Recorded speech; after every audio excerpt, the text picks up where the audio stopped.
Hello everyone. Welcome to DGA School of JCRT Jharkhand.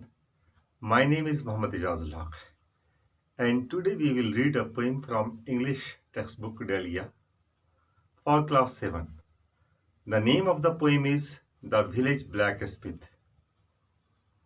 First of all, we will read the poem. After that, we will understand the meaning and the message of the poem.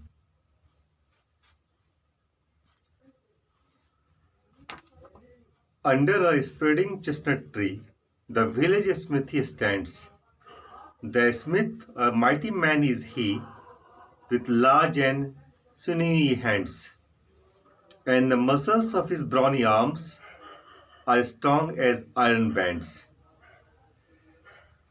His hair is crisp and black and long, his face is like the tan, his brow is wet with honest sweet.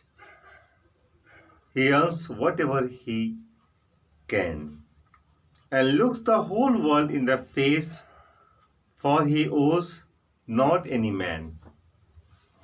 Week in, week out, from morn till night, you can hear his bellows blow. You can hear him swing his heavy sledge with measured beat and slow. Like a sexton ringing the village bell when the evening sun is low. And children coming from school look in at the open door. They love to see the flaming forge and hear the bellows roar, and catch the burning sparks that fly like chaff from a threshing floor. Thanks to thee, my worthy friend, for the lesson thou hast taught. Thus, at the flaming forge of life, our fortunes must be wrought. Thus, on its sounding anvil shaped, each burning deed and thought. The present poem emphasizes how the life of a common working man provides an example of persistence and accomplishment in spite of tragedies. इस poem में poet ने इस बात पर जोर दिया है कि कैसे एक आम मेहनतकश आदमी की ज़िंदगी और उसका काम दुर्भाग्यपूर्ण और दुखदायी उदाहरण देने के बजाय एक दृढ़ता और एक कामयाबी की मिसाल पेश करता है. Stanza wise, we will understand the meaning. Under a spreading chestnut tree, the village smithy stands.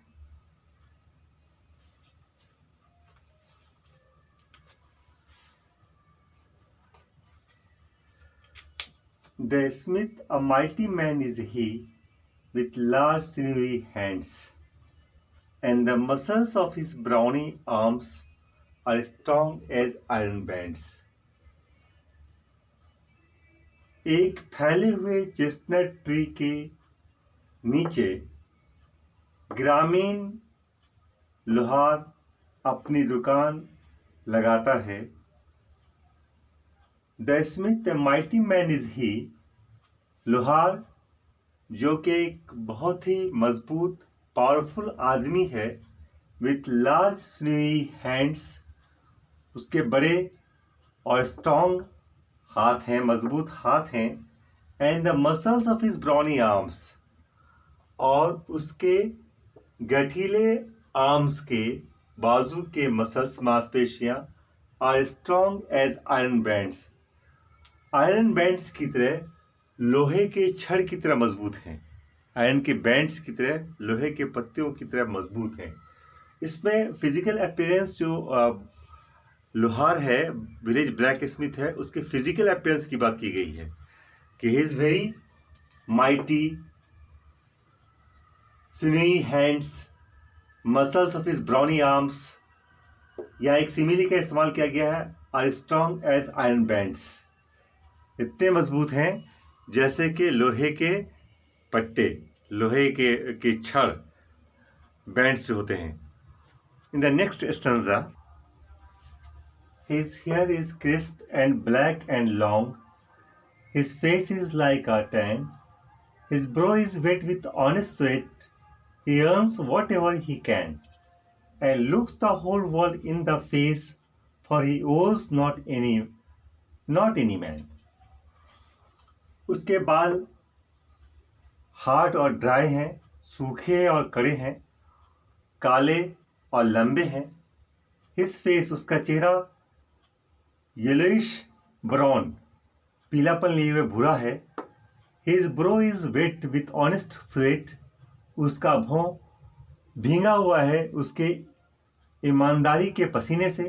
He earns what ever he can, वो कमाता है जो उसकी सलाहियत है, जितना वो मेहनत कर पाता है. And looks the whole world in the face, और पूरी दुनिया को वो फेस टू फेस देखता है.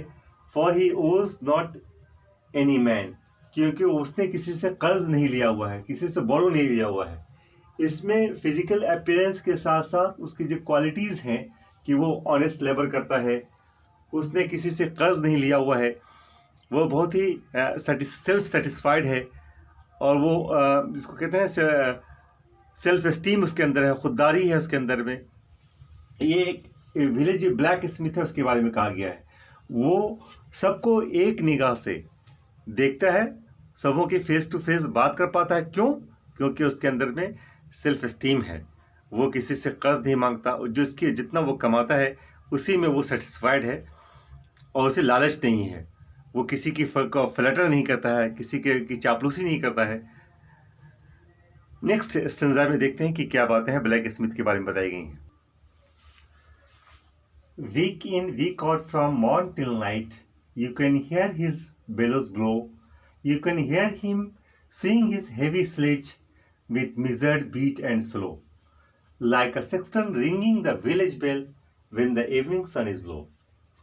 Week in week out, ये इस सेंस में है कि ये लगातार, without stopping, without changing, from morn till night, सुबह से लेके शाम तक. सातों दिन, पूरे हफ्ते आप उसको सुबह से लेके शाम तक. You can hear his bellows blow, आप सुन सकते हैं उसके भाथी की बुलो की आवाज़. भाथी में से जो हवा निकलती है उसकी आवाज़ को आप सुन सकते हैं, जिसको हम लोग धुकनी भी बोलते हैं. You can hear him swing his heavy sledge, आप सुन सकते हैं उसके भारी हथौड़े को हवा में झूलते हुए, हवा में लहराते हुए. With measured beat and slow, नपे तोले अंदाज में, कभी स्ट्राइक करते हुए, कभी जोर से मारते हुए, कभी हल्के मारते हुए. Like a sexton ringing the village bell, उस चर्च की देखभाल करने वाले सेक्सटन की तरह जो कि गांव के बेल को बजाता है. When the evening sun is low, जबकि शाम का सूरज ढलने वाला होता है, उस वक्त में जो बेल बजती है, सेक्सटन बजाता है. उसी तरीके से आप पूरे हफ्ते आप उसको देखा करते हैं कि सुबह से लेकर शाम तक वो अपने थोकनी के साथ, अपने भाती के साथ, अपने हथौड़े के साथ वो चीज़ों को शेप देता रहता है, लोहे की चीज़ों को शेप देता रहता है. In the next stanza,